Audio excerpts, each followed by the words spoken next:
وَلَقَدْ يَسَّرْنَا الْقُرْآنَ لِلذِّكْرِ فَهَلْ مِن مُّدَّكِرٍ۔ اور بڑی شاندار آیت ہے، سبحان اللہ، ساری آیات ہی شاندار، لیکن یہ تو جدید دور میں جو جہاں روشن خیالی امڑ کر آ رہی ہے، اس میں قرآن نے ایک ایسی بات جو اس دور میں قریش مکہ کو کہی تھی، آج بھی اپنی پوری آب و تاب کے ساتھ کھڑی ہے۔ قل، اے حبیب صلی اللہ علیہ وسلم ان کو فرما دیجئے، فاتوا بکتاب من عند اللہ هو اہدی منہما اتبعہ ان کنتم صادقین۔ اللہ، اے حبیب صلی اللہ علیہ وسلم آپ ان کو فرما دیجئے، فاتوا بکتاب من عند اللہ، ایسے کرو کہ تمہیں قرآن اور تورات تو لگ رہے ہیں نا جادو، سحران تظاہرا، تمہیں لگتا ہے یہ ایک دوسرے کی مدد کرنے والے جادو ہیں، تمہیں تو یہ لگ رہا ہے، تو سن لو، فاتوا بکتاب من عند اللہ، تم اللہ کی طرف سے کوئی اور کتاب لے آؤ، هو اہدی منہما، جو ان دونوں سے زیادہ سچی کتاب، قرآن اور تورات ان دونوں سے زیادہ سچی کتاب اگر کوئی ہے تو لے آؤ۔ فاتوا بکتاب من عند اللہ، یہ چیلنج ہے قرآن کا، بالکل اسی طرح سے جیسے قرآن نے کھلا چیلنج دیا کہ اس قرآن جیسا قرآن تم بنا کے لے آؤ، قرآن نے کھلا چیلنج دیا اس قرآن جیسی 10 صورتیں ہی بنا کے لے آؤ، قرآن جیسی ایک صورت ہی بنا کے لے آؤ، کھلا چیلنج۔ تو یہاں اسی طرح کا چیلنج ہے، فاتوا بکتاب من عند اللہ هو اہدی منہما، تم ایسے کرو کہ کتاب اس طرح کی کوئی کتاب لے آؤ جو قرآن سے اور تورات سے ان دونوں سے زیادہ سچی کتاب ہو، لے آؤ، لے آؤ گے تو یہ چیلنج ہے، لے آؤ، اگر لے آؤ گے اتبعہ ان کنتم صادقین، اگر تم سچے ہو تو لے آؤ، اتبعہ میں اس کی پیروی کر لوں گا۔ اللہ اکبر، دنیا والوں کبھی عدل اور انصاف کی آنکھ سے دیکھو تو صحیح قرآن کی تعلیمات، قرآن نے کتنا کھلا میدان دیا ہے، نبی اکرم صلی اللہ علیہ وآلہ وسلم سے کہلوایا کہ اگر کوئی سچی کتاب ہے دنیا میں، اگر دنیا میں کوئی روشنی اس روشنی سے بہتر روشنی ہے، اگر کوئی اللہ کی طرف سے کوئی اور چیز نازل ہوئی ہے تو تم لے آؤ، اگر تم اپنے دعووں میں سچے ہو تو کوئی چیز لے آؤ، اگر تم روشن خیالی کی بات کرتے ہو، اگر تم کسی جگہ سے ماڈریشن کی بات کرتے ہو، انلائٹنمنٹ کی بات کرتے ہو، کوئی چیز تمہارے پاس ہے تو لے کے تو آؤ۔ ان کنتم صادقین، اگر تم سچے ہو تو میں وعدہ کرتا ہوں اتبعہ، میں اس کے پیچھے چل پڑوں۔ اللہ اکبر، نبی اکرم صلی اللہ علیہ وسلم اللہ کے سچے نبی نہیں، حق نہیں، اللہ کا قرآن حق نہیں ہے، حق ہے، لیکن یہ ایک چیلنج کی صورت ہے، یہ لوگوں کو کھلا میدان دینے کی ایک صورت ہے۔ کوئی کل کلاں، کوئی اپنی عقل کی بنیاد پر، کوئی روشن خیالی کے خیالات کا مارا ہوا، وہ یہ بات نہ کرے کہ قرآن نے تو اپنا آپ ہمارے اوپر ٹھونس دیا ہے۔ قرآن ایک چیلنج دیتا ہے جو قیامت تک کے لیے کھڑا ہے، فَأْتُوا بِكِتَابٍ مِّنْ عِنْدِ اللَّهِ وَأَهْدَىٰ مِنْهُمَا، کوئی انسانیت کی ہدایت کے لیے کوئی تمہارے پاس فارمولہ ہے تو لاؤ، کوئی اگر زیادہ ہدایت والی چیز جو اللہ کی طرف لے جانے والی ہو، جو انسانیت کو کامیابی کی طرف لے جانے والی ہو، جو انسانیت کو جو گہرائیاں ہیں، گمراہیاں ہیں، ان سے بچانے والی ہو تو اتبعہ ان کنتم صادقین، میں بھی اس کے پیچھے چل پڑوں گا، اگر تم سچے ہو تو لاؤ تو صحیح۔ لہٰذا یہ چیلنج قرآن کا یہ سٹینڈ کرتا ہے آج بھی اور قیامت تک سٹینڈ کرے۔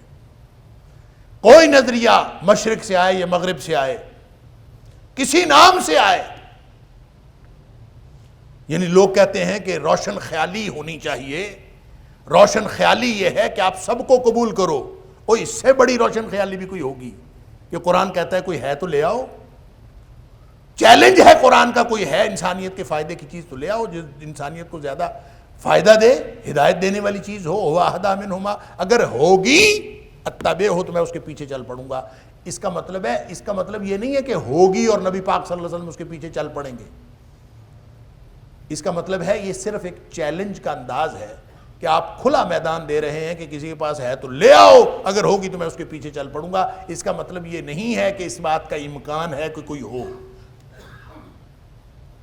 اس کا مطلب یہ ہوا کہ اگر کوئی شخص کسی کو، کسی غیر مسلم کو، کسی کافر کو، کسی منکر قرآن کو، منکر وحی کو، منکر رسالت کو، منکر حدیث کو، منکر نبوت کو، اگر کوئی شخص چیلنج کرتے ہوئے کوئی مفروضہ صورت بنا کے پیش کرے اور چیلنج کرے تو اس میں کوئی حرج نہیں ہے۔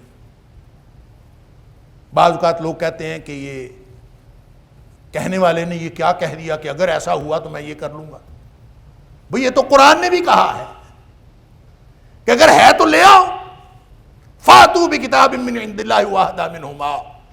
صرف یہ نہیں کہا کہ لے آؤ، فرمایا اتبعہ، میں اس کی پیروی کرنے لگوں گا، میں تمہارے پیچھے چل پڑوں گا، میں اس کتاب کے پیچھے چل پڑوں گا اگر تم لے آؤ گے تو، ان کو تم صادقین، اگر تم سچے ہو۔ لیکن وہ سچے ہے ہی تو نہیں، ہیں تو جھوٹے۔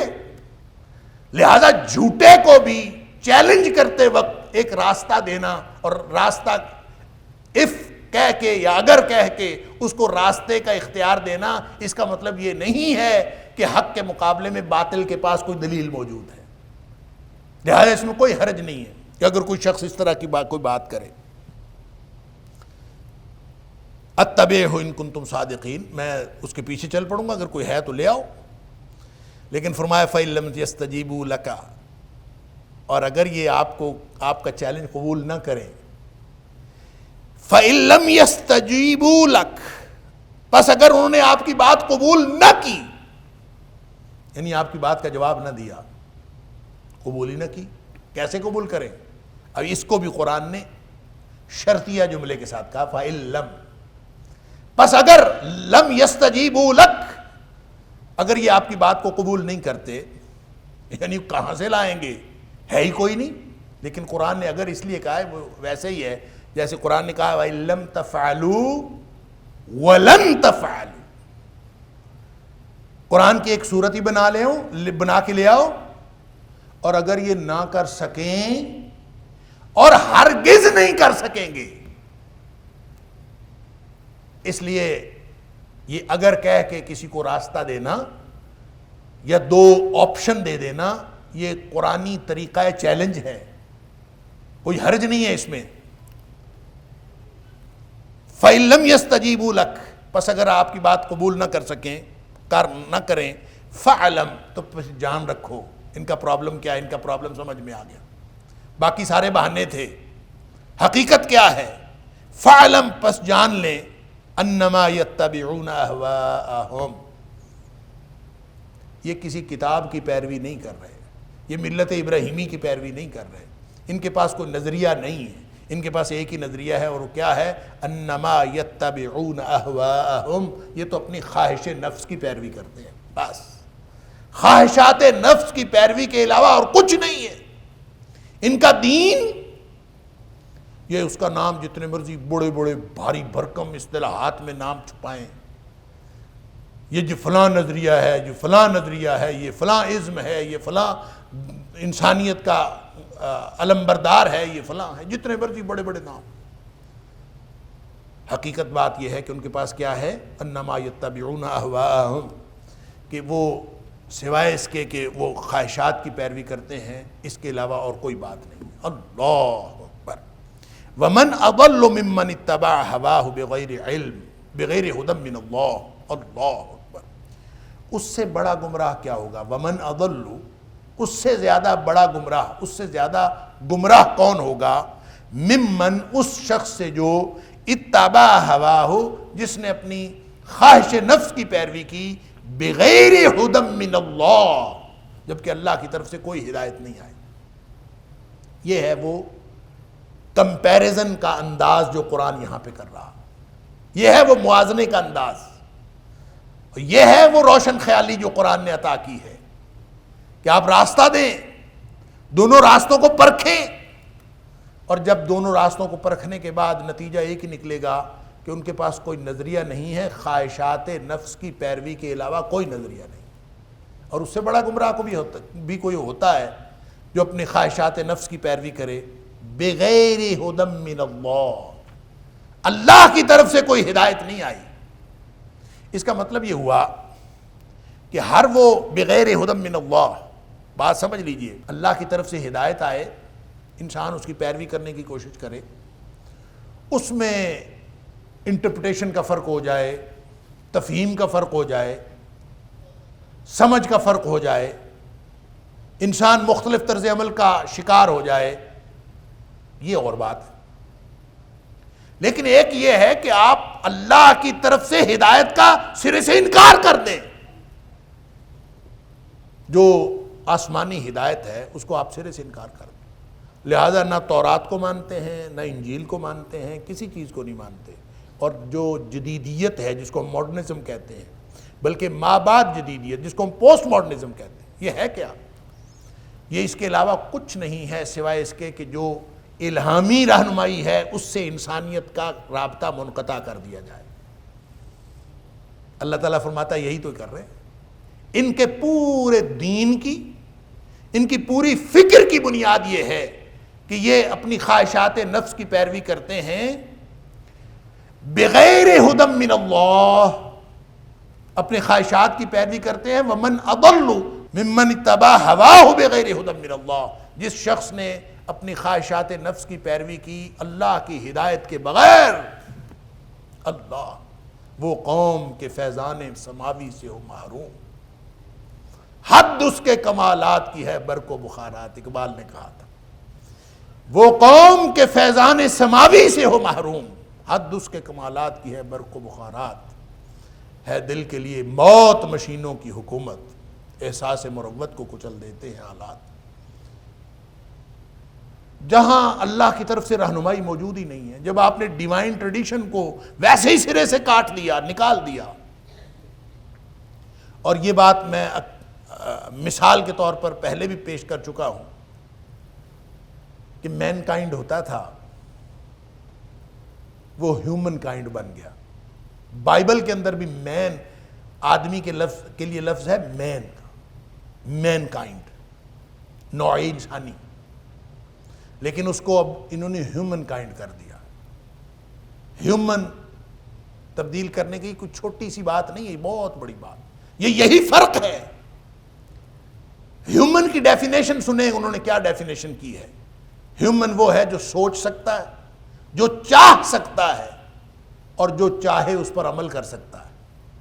اس کا مطلب ہے ہیومن وہ ہوتا ہے جس کے اوپر کسی قسم کا کوئی دباؤ، کسی قسم کا اس کے اوپر کوئی دباؤ نہ ہو، وہ اپنی آزاد مرضی سے جو مرضی کرے۔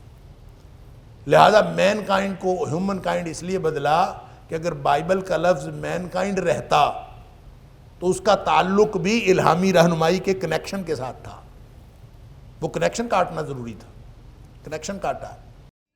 وَلَقَدْ يَسَّرْنَا الْقُرْآنَ لِلذِّكْرِ فَهَلْ مِن مُدَّكِرٍ وَلَقَدْ يَسَّرْنَا الْقُرْآنَ لِلذِّكْرِ فَهَلْ مِن مُدَّكِرٍ۔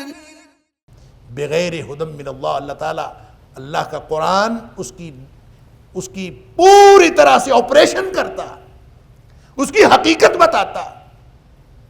یہ خواہشات نفس ہیں اور کچھ نہیں، اور پورا نظام خواہشات نفس پر کھڑا کر دیا ہے۔ اللہ اکبر۔ دیار مغرب کے رہنے والوں، خدا کی بستی دکان نہیں ہے، کھڑا جسے تم سمجھ رہے ہو وہ ذرے کم عیار ہوگا، تمہاری تہذیب اپنے خنجر سے آپ ہی خودکشی کرے گی، شاخ نازک پہ جو آشیانہ بنے گا ناپائیدار ہوگا۔ وہ شاخ نازک کیا ہے؟ وہ خواہشات نفس۔ پورا انڈسٹریل ریولوشن، پورا ٹیکنالوجیکل ریولوشن کس مقصد کے لیے؟ خواہشات نفس کی تکمیل کے لیے۔ روح کو تو ویسے ہی انہوں نے مائنس کر دیا، جسم ہے اور جسم کے تقاضے ہیں، اس کو پورا کرتے جائیں کرتے جائیں کرتے جائیں، پھر کیا ہے؟ اس سے بڑا بھی گمراہ کوئی ہوگا۔ ومن اضل ممن اتبع ہواہ بغیر ہدی من اللہ، اللہ کی ہدایت کے بغیر جس نے اپنی خواہشات نفس کو دین بنایا، اسی کو تعلیم بنایا، اسی کو سسٹم بنایا، اسی کو نظام بنایا، اسی کو تہذیب بنایا، اس سے بڑا گمراہ بھی کوئی ہوگا؟ یہ ہے قرآن کی روشن خیال۔ دو راستے بتائے ہیں، دونوں راستوں کا آپریشن کیا ہے، موازنہ کیا ہے، اور موازنہ کر کے بتایا ہے کہ جو لوگ اپنے آپ کو، اور پھر ڈیوائن ٹریڈیشن سے ٹوٹنے کا بہت سارے مظاہر ہیں اس کے، یہ ہم عام طور پہ کہتے ہیں، مغرب والے کہتے ہیں بنیادی حقوق انسانی، بنیادی انسانی حقوق، وہ ان کا نام لیتے ہیں تو ہم بڑے خوش ہو کے کہتے ہیں کہ اسلام نے تو بنیادی انسانی حقوق کا 1400 سال پہلے طے کر دیا تھا۔ سبحان اللہ۔ ہم یہ نہیں سمجھتے کہ جن حقوق کا تعین اسلام نے کیا ہے نا، وہ بنیادی انسانی حقوق نہیں ہے، ہیومن رائٹس نہیں ہے، وہ حقوق العباد ہے۔ حقوق العباد وہ اصطلاح ہے جو اللہ کے ساتھ جڑی ہوئی ہے، عبد اور معبود کے تعلق کے ساتھ جڑی ہوئی ہے۔ یہ وہاں سے کاٹنا چاہتے ہیں۔ جب بنیادی انسانی حقوق کا مطلب یہ ہے کہ ہر شخص کی مرضی ہے، اپنی مرضی سے ترقی کر سکتا ہے، جو مرضی چاہے کر سکتا ہے۔ حقوق العباد یہ ہیں کہ اللہ جو معبود ہے اس نے اپنے بندوں کے کچھ حقوق کا تعین کیا ہے، وہ حقوق العباد ہے۔ ان دونوں میں زمین آسمان کا فرق ہے۔ حقوق العباد کا تعلق، حقوق العباد کی بنیاد عدل ہے، اور بنیادی انسانی حقوق کی بنیاد مساوات ہے، بنیادیں مختلف۔ جب آپ بنیادی انسانی حقوق کی بات کریں گے تو آپ کو صرف مرد اور عورت کو برابر نہیں رکھنا پڑے گا، آپ کو والد اور اولاد کو بھی برابر رکھنا پڑے گا، والدین اور اولاد کو بھی برابر رکھنا پڑے گا۔ بنیادی انسانی حقوق مساوات پر مبنی ہے، کسی کا کوئی حق فائق نہیں ہے، برابری۔ اور عدل یہ ہے کہ جس کا جتنا حق بنتا ہے اس کو دے دیجئے۔ ومن اضل، قرآن کی اس جملے کی ڈیپتھ کو اللہ کرے کہ یہ گہرائی میرے اور آپ کی سمجھ میں آ جائے۔ ومن اضل ممن اتبع ہواہ بغیر ہدی من اللہ، اللہ کی طرف سے ہدایت کوئی نہیں، اور فیضان سماوی سے محروم ہو کے صرف خواہشات نفس پر مبنی ایک نظام بنا لیا، اور پھر اس کو کہا کہ یہی سب کچھ ہے۔ اللہ اکبر۔ تو پڑھ لیں، پڑھا لیں، جو مرضی کر لیں، جو بغیر ہدی من اللہ ہوگی نا، وہ کبھی انسانیت کے لیے کامیابی کا ذریعہ نہیں بن سکتی۔ اور وہ ایک حدیث میں اکثر آپ کو سنایا کرتا ہوں، آج پھر سن لیجئے، کہ نبی پاک صلی اللہ علیہ وسلم نے قرب قیامت کا تذکرہ فرمایا، اور قرب قیامت کی نشانیوں میں سے آپ نے یہ نشانی فرمائی کہ ان من اقتراب الساعہ، قرب قیامت کی نشانیوں میں سے یہ بھی ہے کہ ان تودع الاخیار وترفع الاشرار، بدترین لوگ حکمران بن جائیں گے، اوپر آ جائیں گے، بہترین لوگ جو ہیں ان کو معاشرے میں نکو بنا دیا جائے گا، وہ نیچے چلے جائیں گے۔ اللہ اکبر۔ اور پھر آپ نے یہ بھی فرمایا وَيُفْتَحَ الْقَوْلُ وَيُخْزَنَ الْعَمَلُ، اس دور میں باتیں بہت ہوں گی، عمل سکڑ جائے گا۔ پھر آپ نے ایک اور بات ارشاد فرمائی جو ہمارے موضوع سے تعلق رکھتی ہے، فرمایا وَتُقْرَأَ فِي الْقَوْمِ الْمُثَنَّاتِ، لوگوں میں جو پڑھا پڑھایا جا رہا ہوگا، جو سیکھا سکھایا جا رہا ہوگا، وہ المثنات ہوگی، المثنات ہوگی۔ اور ساتھ فرمایا وَلَيْسَ فِيهِمْ أَحَدٌ يُنْكِرُهَا، ان میں سے کوئی ایک بھی آدمی ایسا نہیں ہوگا وہ اس المثنات کی تنکیر ہی کر لے، یہی کہہ لے کہ یہ کیا پڑھ رہے، اس کو ناپسندیدگی کا اظہار ہی کر دے۔ ناپسندیدگی کا اظہار کرنے والا بھی کوئی نہیں ہوگا۔ صحابی پوچھتا ہے اللہ کے رسول صلی اللہ علیہ وسلم مل مسنات، یہ مسنات کیا ہے، کیا پڑھا جا رہا ہو؟ نبی کریم صلی اللہ علیہ وسلم نے فرمایا التی کتبت سوا کتاب اللہ، ہر وہ چیز جو اللہ کی کتاب کے علاوہ لکھی اور لکھائی جا رہی ہے، جو پڑھی اور پڑھائی جا رہی ہے، جس کا ڈیوائن ٹریڈیشن کے ساتھ، اللہ کی وحی کے ساتھ تعلق ختم ہو گیا، ہر وہ چیز وہ مسنات ہے۔ چاہے انگریزی پڑھ لو، چاہے میتھمیٹکس پڑھ لو، چاہے لا پڑھ لو، قانون پڑھ لو، سوشل سائنسز پڑھ لو، اگر اس میں اللہ کی وحی کا تعلق توڑ دیا بغیر ہدی من اللہ کی طرف سے ہدایت کے بغیر، تو ہمارے ساتھ ہوا تو یہی ہے نا، ہم نے اور کچھ بھی نہیں کیا، ہم نے اپنے علوم میں سے اللہ کا تصور خارج کیا ہے اپنے علوم کو سیکولرائز کرنے کے لیے، وگرنہ یہی میتھمیٹکس، یہی فزکس، یہی کیمسٹری، یہی سائنسز، یہ ساری کی ساری انسانیت کے لیے رہنما بھی ہیں اور انسانیت کے لیے کامیابی کی دلیل بھی ہیں، اگر ان کا کنیکشن جو ہے وہ الہامی رہنمائی سے کاٹا نہ جائے۔ فرمایا وَمَنْ أَضَلُّ مِمَّنِ اتَّبَعَ هَوَاهُ بِغَيْرِ هُدًى مِّنَ اللَّهِ، اس سے بڑا گمراہ کون ہوگا جو اللہ کی رہنمائی کے بغیر سسٹم ایوالو کر لیتا ہے اور اپنی خواہشات نفس پر مبنی ایک نظام قائم کر لیتا ہے۔ ان اللہ لا یہدی القوم الظالمین، بے شک اللہ تعالی ظالموں کی قوم کو کبھی ہدایت نہیں دیا کرتا۔ وَلَقَدْ وَصَّلْنَا لَهُمُ الْقَوْلَ لَعَلَّهُمْ يَتَذَكَّرُونَ، اور ہم نے پھر لگاتار بھیجا، مسلسل پیغام پہنچایا، لہم ان کے لیے، القول بات کو، یعنی بات یا نصیحت ہم نے مسلسل جاری رکھی، لعلہم یتذکرون، تاکہ وہ نصیحت اختیار کریں۔ کیا مطلب؟ کہ رسول یکے بعد دیگرے آتے رہے، یعنی کبھی اللہ نے رسولوں کا سلسلہ منقطع نہیں کیا۔ وَلَقَدْ وَصَّلْنَا لَهُمُ الْقَوْلَ، ہم نے بات کو مسلسل پے در پے پہنچانا جاری رکھا، لعلہم یتذکرون، تاکہ وہ نصیحت پکڑے۔ اس کے بھی دو معنی ہو سکتے ہیں، ایک معنی یہ ہو سکتا ہے کہ انبیاء مسلسل آتے رہے، پے در پے نبی آتے رہے اور سلسلہ وحی کا جاری رہا، اور دوسرا اس کا مطلب قرآن کا جو نزول ہے وہ پے در پے مسلسل جاری رہا، اور جب یہ آیات نازل ہو رہی تھیں تو اس وقت قرآن کا نزول بھی جاری تھا۔ وَلَقَدْ وَصَّلْنَا لَهُمُ الْقَوْلَ، ہم نے ان کے اوپر وقتاً فوقتاً جو بھی بات تھی وہ جاری رکھی، مسلسل پے در پے جاری رکھی، لعلہم یتذکرون، تاکہ وہ نصیحت پکڑے۔ تو دونوں معنی اپنی اپنی جگہ پہ درست ہیں۔ الذین آتیناہم الکتاب، جن لوگوں کو کتاب دی گئی، یعنی اہل کتاب۔ الذین آتیناہم الکتاب، جن لوگوں کو کتاب دی گئی، من قبلہ، اس سے پہلے، جن لوگوں کو اس سے پہلے کتاب دی گئی، ہم بہ یؤمنون، وہ اس کے ساتھ بھی ایمان رکھتے ہیں۔ پہلے کتاب دی گئی اس پر بھی ایمان رکھتے تھے، جو اس پر ایمان رکھتے ہیں وہ اس پر بھی ایمان رکھتے ہیں، جنہوں نے اس کو نہیں مانا انہوں نے اس کو بھی نہیں مانا، اور جو کہتے ہیں نا ہم اس کو نہیں مانتے، وہ دراصل اس کو بھی نہیں مانتے۔ وگرنہ موسیٰ علیہ السلام، عیسیٰ علیہ السلام، سب نے تو، ہر نبی نے تو آنے والے نبی کی پیشین گوئی کی ہے۔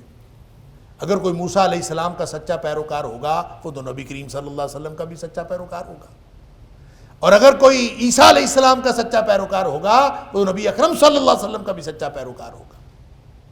تو جن لوگوں نے پہلے جن کو کتاب دی گئی تھی ان میں سے جو لوگ ایمان لائے، ہم بہ یؤمنون، وہ اس کے ساتھ بھی ایمان رکھتے ہیں، تو ان میں اس سے مراد وہ افراد ہیں جو اہل کتاب میں سے تھے، اور ان لوگوں کو اللہ تعالیٰ نے نبی کریم صلی اللہ علیہ وسلم پر ایمان لانا بھی نصیب کیا، جیسے عبداللہ بن سلام تھے، سلمان فارسی تھے، اور اسی طرح سے اور بھی جو کہا جاتا ہے کہ وہ 10 کے قریب لوگ تھے جو تھے تو اہل کتاب میں سے، لیکن اللہ تعالیٰ نے ان کو اسلام کی دولت عطا فرمائی تھی اور نبی کریم صلی اللہ علیہ وسلم پر بھی ایمان رکھتے تھے۔ جیسا کہ اللہ تعالیٰ نے سورہ اعراف کی آیت نمبر 159 کے اندر فرمایا، وَمِن قَوْمِ مُوسَىٰ أُمَّةٌ يَهْدُونَ بِالْحَقِّ وَبِهِ يَعْدِلُونَ، موسیٰ علیہ السلام کی قوم میں سے کچھ لوگ ایسے ہیں جو ہدایت، جو حق کی، یہدون بالحق، جو حق کی طرف راہ پاتے ہیں، وَبِهِ يَعْدِلُونَ، اور اس کے ساتھ انصاف کرتے ہیں، یعنی قرآن حکیم کے ساتھ ظلم نہیں کرتے، اور قرآن کے اوپر بھی ایمان رکھتے ہیں۔ وہی بات یہاں پہ فرمائی۔ یا پھر کچھ عیسائیوں میں سے بھی لوگ تھے، یہودیوں میں سے بھی لوگ تھے جنہوں نے اسلام قبول کیا۔ حبشہ کے عیسائیوں کے بارے میں سورہ مائدہ کے اندر آتا ہے، سبحان اللہ، جب انہوں نے قرآن سنا تو ان کی آنکھوں سے آنسو جاری ہو گئے۔ یہاں تو فرمایا کہ وہ ایمان لاتے ہیں. وَإِذَا يُتْلَى عَلَيْهِمْ قَالُوا آمَنَّا بِهِ إِنَّهُ الْحَقُّ مِنْ رَبِّنَا.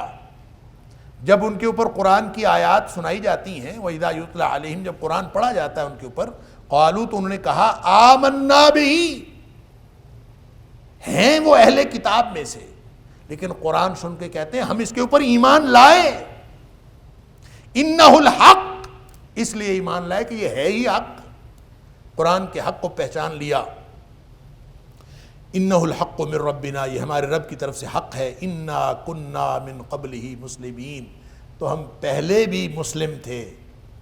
موسیٰ علیہ السلام کو مانتے ہوئے بھی مسلم تھے, عیسیٰ علیہ السلام کو مانتے ہوئے مسلم تھے, اور آج نبی اکرم صلی اللہ علیہ وسلم کو مانتے ہوئے بھی مسلم ہیں. اللہ سورہ مائدہ کے اندر اللہ تعالیٰ فرماتا ہے وَإِذَا سَمِعُوا مَا أُنزِلَ إِلَى الرَّسُولِ, جب انہوں نے قرآن سنا جو نبی پاک صلی اللہ علیہ وسلم پر نازل ہوا, وہ قرآن سنا, تَرَىٰ أَعْيُنَهُمْ تَفِيضُ مِنَ الدَّمْعِ, آپ دیکھتے ہیں کہ ان کی آنکھوں سے آنسو جاری ہو گئے. آپ ان کی آنکھوں کو دیکھتے ہیں کہ بھر جاتی ہیں, بہہ پڑتی ہیں آنسوؤں سے. مِمَّا عَرَفُوا مِنَ الْحَقِّ, اس لیے کہ انہوں نے حق کو پہچان لیا. سبحان اللہ. یقولون ربنا آمنا فاکتبنا مع الشاہدین, اور یہ کہہ اٹھتے ہیں اللہ ہم اس کے اوپر ایمان لائے, تو ہمیں گواہی دینے والوں میں لکھ لے. سبحان اللہ. تو یہ ان لوگوں کی تعریف کی گئی ہے جو لوگ اہل کتاب میں سے ہیں اور پھر قرآن پر بھی ایمان لاتے ہیں, اور ساتھ وہ کہتے ہیں کہ جب بھی قرآن ان کے اوپر پڑھا جاتا ہے تو ایمان لاتے ہیں. اور دو انہوں نے اسباب بتائے ایمان لانے کے. ایک سبب تو یہ بتایا انہ الحق من ربنا, یہ حق ہے ہمارے رب کی طرف سے. انا کننا من قبلہ مسلمین, اور اس سے پہلے بھی ہم اسلام لانے والے تھے, تو اب بھی ہم مسلم ہیں. پہلے بھی مسلم تھے, اب بھی مسلم ہیں. جیسے اللہ کریم نے یعنی حضرت ابراہیم علیہ السلام کے بارے میں فرمایا ملت ابیکم ابراہیم, یعنی ساری آپ ابراہیم علیہ السلام سے آگے جتنے بنی اسرائیل کے انبیاء ہیں وہ بھی ابراہیم علیہ السلام کی نسل سے. حضرت اسماعیل علیہ السلام اور نبی اکرم صلی اللہ علیہ وسلم یہ بھی حضرت ابراہیم علیہ السلام کی نسل سے. اور اگر بنو قطورہ ہوں تو حضرت شعیب علیہ السلام اور ان کی جو تیسری نسل تھی وہ بھی حضرت ابراہیم علیہ السلام کی نسل سے. ملت ابیکم ابراہیم, یہ ابراہیم علیہ السلام کی ملت ہے. هو سماکم المسلمین من قبل وفی ھذا, اس نے تمہارا نام مسلمین رکھا ہے. وَلَقَدْ يَسَّرْنَا الْقُرْآنَ لِلذِّكْرِ فَهَلْ مِن مُدَّكِرٍ وَلَقَدْ يَسَّرْنَا الْقُرْآنَ لِلذِّكْرِ فَهَلْ مِن مُدَّكِرٍ. پہلے بھی مسلمین تھا اور اب بھی مسلمین ہے, لہذا فرمایا انا کننا من قبلہ مسلمین. وہ کہہ اٹھتے ہیں کہ ہم اس سے پہلے بھی مسلمین تھے, آج بھی ہم مسلمین. اللہ اکبر. اللہ تعالیٰ فرماتا ہے اولئک یؤتون اجرہم مرتین. سبحان اللہ, یہ وہ لوگ ہیں جن کو دوہرا اجر دیا جاتا ہے. سبحان اللہ. یعنی جنہوں نے اپنے نبی کو بھی مانا اور پھر نبی اکرم صلی اللہ علیہ وسلم پر بھی ایمان لائے, ان کے بارے میں اللہ تعالیٰ فرماتا ہے کہ یہ اہل کتاب جنہوں نے نبی کریم صلی اللہ علیہ وسلم پر بھی ایمان کا اظہار کیا, ان کے لیے دوہرا اجر ہے. اولئک یؤتون اجرہم مرتین, ان کے لیے دوہرا اجر ہے. بما صبروا, اس لیے کہ انہوں نے صبر کیا, اپنے نبی پر ایمان لائے اور اللہ پر ایمان لائے, اس وقت بھی صبر کیا. صبر کا معنی 3 ڈائمنشنز ہیں صبر کی. ایک صبر ہے علی الطاعات, صبر عن المعصیات, صبر علی المصیبات. تو کوئی آسان کام ہے نبی پر ایمان لا کے کھڑے ہونا اور نبی کے ساتھ کھڑے ہونا, یہ کوئی آسان بات تھی؟ اپنے نبی پر بھی ایمان لائے, ساتھ کھڑے ہوئے. نبی اکرم صلی اللہ علیہ وسلم پر بھی ایمان لائے, ساتھ کھڑے ہوئے. وہاں بھی صبر کا اظہار کیا, یہاں بھی صبر کا اظہار. پھر اپنی خواہشات نفس کو پیچھے چھوڑا, جتنی معصیت کے اسباب تھے سب کو پیچھے چھوڑا، وہاں بھی صبر کیا، پھر جتنی مصیبتیں آئیں ان پر بھی صبر کیا۔ لہٰذا بما صبروا، چونکہ انہوں نے ڈبل صبر کیا ہے اس لیے ان کا اجر بھی ڈبل ہے۔ وَيَدْرَؤُونَ بِالْحَسَنَةِ السَّيِّئَةِ، اور یہ دفع کرتے ہیں یا دور کرتے ہیں برائی کو بھلائی کے ساتھ۔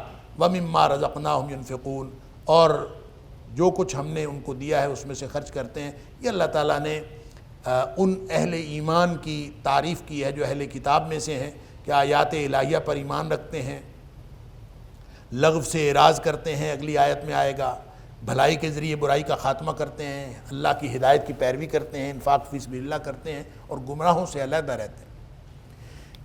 یہ جو بات ہے کہ دوہرا اجر دیا جاتا ہے، اس کے بارے میں ایک حدیث ہے، نبی اکرم صلی اللہ علیہ وسلم نے فرمایا، بخاری شریف کی حدیث ہے کہ ثلاثۃ لہم اجران، 3 قسم کے لوگ ایسے ہیں جن کے لیے دوہرا اجر ہوتا، ڈبل اجر بنتا ہے۔ ایک تو یہ ہے رجل من اہل الکتاب، ایک وہ شخص جو اہل کتاب میں سے ہو، آمن بنبیہ و آمن بمحمد صلی اللہ علیہ وسلم، جو اپنے نبی پر بھی ایمان لایا تھا اور اب وہ نبی اکرم صلی اللہ علیہ وسلم پر ایمان لایا، اس کے لیے بھی دوہرا اجر ہے۔ پھر آپ نے فرمایا والعبد المملوک، ایسا غلام بیچارہ جو ہے تو غلام، ادا حق اللہ و حق موالیہ، جو اللہ کا بھی حق ادا کرتا ہے، اپنے مالک کا حق بھی ادا کرتا ہے، اللہ اکبر، اس کے لیے بھی دوہرا اجر ہے۔ اور تیسرا نبی کریم صلی اللہ علیہ وسلم نے فرمایا ایسا شخص جس کو اللہ نے کوئی لونڈی دی ہو اور وہ اپنی لونڈی سے کام لیتا ہو، لیکن اس کی وہ اچھی تربیت کرے، بہترین تعلیم اس کو دے، اور پھر اس کو آزاد کر کے اس سے نکاح کر لے، اس کو بھی اللہ تعالیٰ دوہرا اجر عطا فرماتا ہے۔ سبحان اللہ۔ ایک تو یہ جوہر اجر کی بات ہو گئی، بما صبروا، اس وجہ سے کہ انہوں نے صبر کیا۔ اور یہ جو وَيَدْرَؤُونَ بِالْحَسَنَةِ السَّيِّئَةِ ہے، اس کے بھی 2 معنی ہو سکتے ہیں۔ ایک تو معنی یہ ہے جو جیسے سورہ حامیم سجدہ کے اندر اللہ تعالیٰ نے فرمایا کہ وَلَا تَسْتَوِي الْحَسَنَةُ وَلَا السَّيِّئَةُ، کہ نیکی اور برائی برابر نہیں ہو سکتے، نتائج کے اعتبار سے برابر نہیں ہو سکتے، نوعیت کے اعتبار سے برابر نہیں ہو سکتے۔ ادفع باللتی ہی احسن، کوئی شخص تمہارے ساتھ برائی کرتا ہو تو اس برائی کا خاتمہ کرو نیکی کے ذریعے سے۔ فَإِذَا الَّذِي بَيْنَكَ وَبَيْنَهُ عَدَاوَةٌ، جس کے آپ کے اور اس کے درمیان عداوت اور دشمنی ہوگی، کَأَنَّهُ وَلِيٌّ حَمِيمٌ، وہ اس طرح سے ہو جائے گا جیسے پکا جگری دوست ہے۔ گویا برائی کا بدلہ نیکی سے دینے کا ایک نتیجہ یہ نکلتا ہے کہ آپ آپس میں آپ کی دوستی ہو جاتی۔ دوسرا اس کا معنی یہ ہو سکتا ہے کہ جس سے برائی ہو جائے، وہ یدرؤون بالحسنات السیئۃ، کہ جس سے کوئی برائی ہو جائے وہ اس کے بعد نیکی کر کے اس کے اثرات زائل کر دے۔ یہ دونوں معنی، ایک تو یہ کہ برائی کے مقابلے میں نیکی کرے، ایک یہ کہ انسان سے برائی ہو جائے، کوئی گناہ ہو جاتا ہے، گناہ سرزد ہو جاتا ہے، تو گناہ سرزد ہو جائے تو پھر اس کے بعد نیکی کرتے ہیں تاکہ گناہ کے اثرات ختم ہو جائیں۔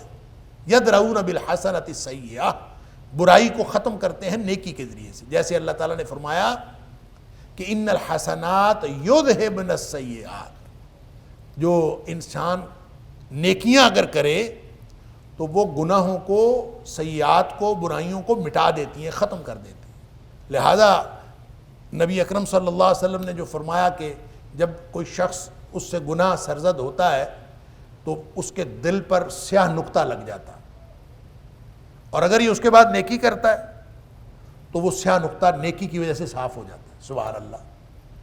اور اگر یہ اس کے بعد پھر گناہ کرے تو وہ نقطہ اور لگ جاتا ہے، پھر گناہ کرے پھر نقطہ اور لگ جاتا ہے، کرتے کرتے پورا دل سیاہ ہو جاتا ہے۔ اللہ، پھر اس میں سے نصیحت کا کرنٹ ہی پاس نہیں ہوتا۔ لہٰذا ان الحسنات یذہبن السیئات، نیکیاں جو ہیں وہ برائیوں کے اثرات کو ختم کر دیتی ہیں۔ تو یہ جو اہل ایمان ہیں، جو اہل کتاب میں سے ایمان لائے، اور ان کے لیے اللہ تعالیٰ فرماتا ہے وَيَدْرَؤُونَ بِالْحَسَنَةِ السَّيِّئَةِ، کہ وہ برائی کے اثرات کو دور کرتے ہیں نیکی کے ذریعے۔ دونوں معنی اپنے اپنی جگہ درست ہیں کہ برائی کے مقابلے میں نیکی کرتے ہیں، یا پھر برائی ہو جاتی ہے تو پھر نیکیاں کر کے اس کے اثرات ظاہر کرتے ہیں. وَمِمَّا رَزَقْنَاهُمْ يُنْفِقُونَ اور جو کچھ ہم نے ان کو دیا اس میں سے خرچ بھی کرتے ہیں.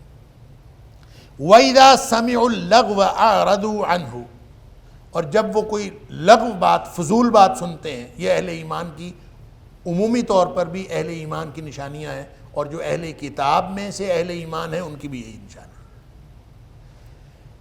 وَإِذَا سَمِعُوا اللَّغْوَ جب بھی کبھی انہوں نے کوئی لغو بات سنی فضول بات سنی اعرضوا عنہ وہ اس سے اعراض کرتے ہیں. یعنی اہل ایمان کی ایک بہت بڑی نشانی یہ ہوتی ہے کہ وہ لغو سے اعراض کرتے ہیں, فضول کاموں میں نہیں پڑتے. فضول کاموں میں جو پڑھنے والے اس کا ایک معنی تو یہ ہے کہ نیک لوگ جو ہیں وہ فضول کاموں میں نہیں پڑھتے, تو دوسرا معنی پھر یہ ہوگا کہ فضول کاموں میں پڑھنے والے نیک نہیں ہوتے. اللہ اکبر. جیسے اللہ تعالیٰ نے سورہ فرقان کے اندر ان لوگوں کی جن کو عباد الرحمن کہا گیا ہے, رحمان کے بندے, ان کی خصوصیات میں سے ایک خصوصیت بتائی وَإِذَا مَرُّوا بِاللَّغْوِ مَرُّوا كِرَامًا جب کبھی وہ فضول بات سے ان کا گزر ہوتا ہے تو انتہائی باوقار انداز سے بس آگے گزر جاتے ہیں. یہاں فرمایا اعرضوا عنہ اس سے اعراض کرتے ہیں, منہ پھیر لیتے ہیں. لہذا اہل ایمان کا ایک بہت بڑا وصف ہے کہ وہ کام, اور لغو کیا ہوتا ہے؟ لغو ہر وہ چیز لغو ہے جو دنیاوی اور اخروی فائدے والی نہیں ہے. نہ اس میں دنیا کا فائدہ ہے نہ اس میں آخرت کا فائدہ ہے. دنیا کا فائدہ کیا ہو سکتا ہے؟ دنیا کا فائدہ ہو سکتا ہے کہ جس کو ہم کہتے ہیں ربنا آتینا فی الدنیا حسنہ, کہ اللہ مجھے دنیا کی بھی بھلائی عطا فرما. اگر کسی کام کے نتیجے میں دنیا کی بھلائی مل رہی ہے تو وہ کام بھی اچھا ہو سکتا ہے. آپ رزق حلال کے لیے نکلتے ہیں, رزق حلال کا فائدہ ہو سکتا ہے, اچھی بات ہے. اور اصل میں تو رزق حلال بھی آخرت کے لیے ہی آپ نے کمانا ہے. کوئی بات دنیا کی بھلائی کی ایسی نہیں ہے جس کا آخرت میں فائدہ نہ ہو. لہذا مسلمان کا مقصد کبھی کسی کام کے لیے یہ نہیں ہوتا کہ بس اس کو دنیا کا فائدہ ہو جائے. مسلمان کا مقصد ہمیشہ یہ ہوتا ہے, اہل ایمان کا مقصد ہمیشہ یہ ہوتا ہے کہ جو بھی وہ کام کریں اس سے دنیا کا فائدہ بھی ہو اور آخرت کا فائدہ بھی ہو. اصل ملحوظ آخرت ہوتی ہے, دنیا کا فائدہ ہو جائے تو زیادہ اچھی بات. رزق حلال کیوں کمانا ہے؟ رزق حلال اس لیے کمانا ہے اللہ اور اس کے رسول صلی اللہ علیہ وسلم ان کا حکم ہے تو ہم نے یہ رزق حلال کمانا. لہذا جتنی بھی باتیں ہیں اگر کسی چیز کا کوئی فائدہ نہیں ہے تو وہ لغو بات ہے.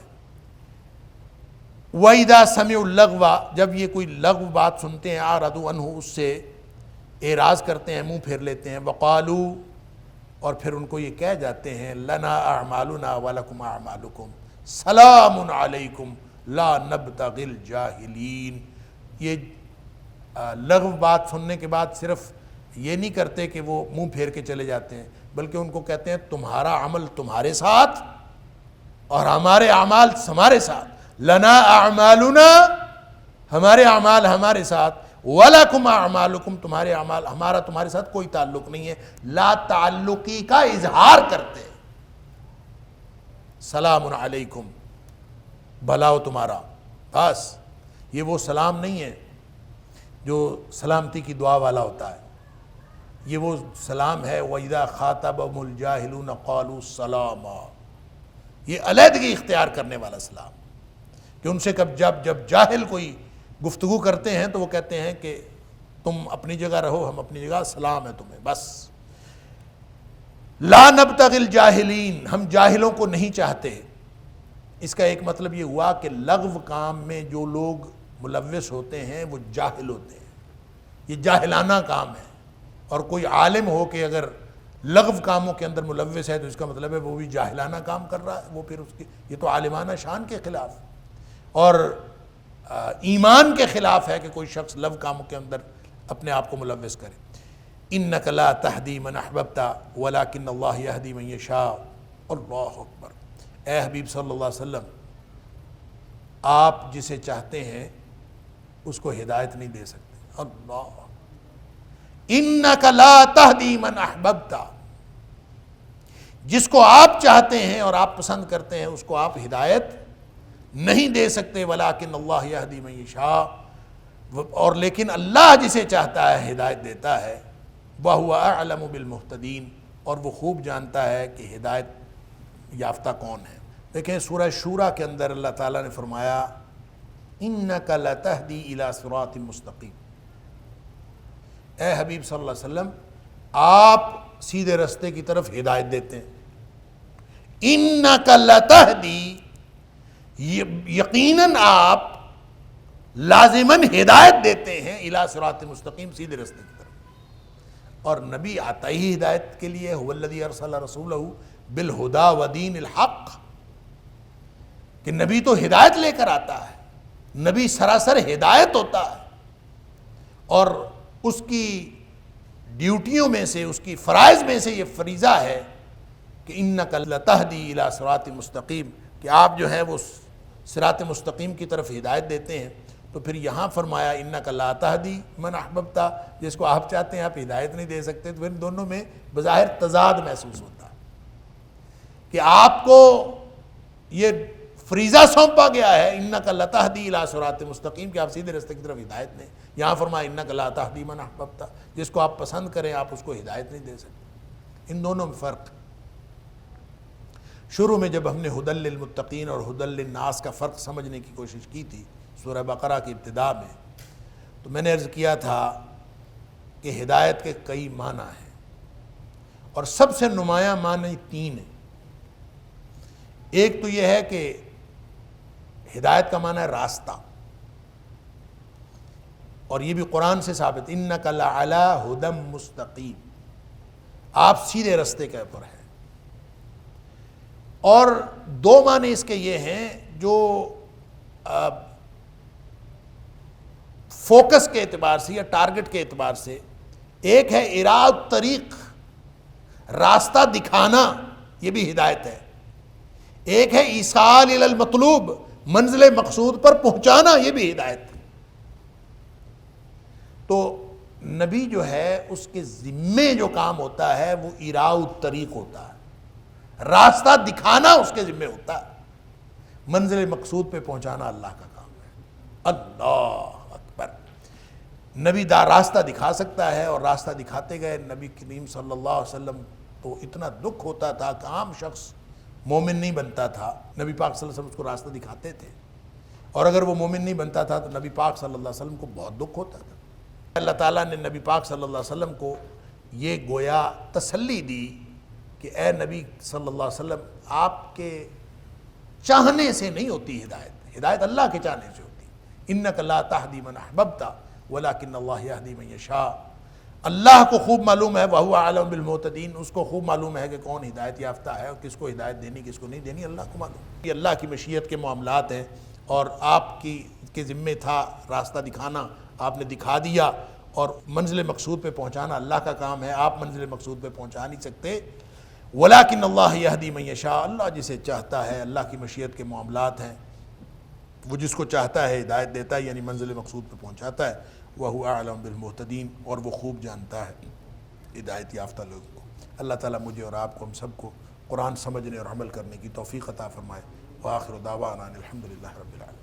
إن هذا القرآن يهدي للتي هي أقوم ويبشر المؤمنين الذين يعملون الصالحات أن لهم أجرا كبيرا